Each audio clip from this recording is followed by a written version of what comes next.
বাংলাদেশের সাবেক প্রধানমন্ত্রী বেগম খালেদা জিয়ার শারীরিক অবস্থা আবারও সংকটজনক। দেশ বিদেশে বাড়ছে উদ্বেগ।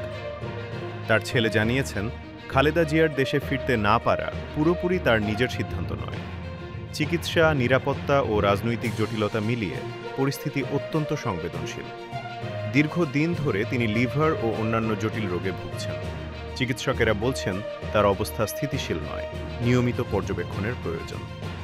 রাজনৈতিক অঙ্গনেও চলছে আলোচনার ঝড়। খালেদা জিয়ার অসুস্থতা ও দেশে না ফেরা নিয়ে প্রশ্ন উঠছে বিভিন্ন মহলে।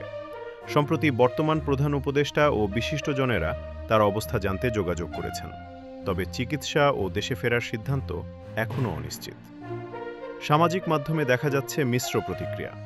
অনেকে তার সুস্থতা কামনা করছেন, আবার কেউ কেউ রাজনৈতিক পরিসরে সম্ভাব্য পরিবর্তন বিশ্লেষণ করছেন। খালেদা জিয়ার শারীরিক অবস্থা, সিদ্ধান্তহীনতা ও রাজনৈতিক ভবিষ্যৎ নিয়ে আরও খবর আসছে প্রতিনিয়ত।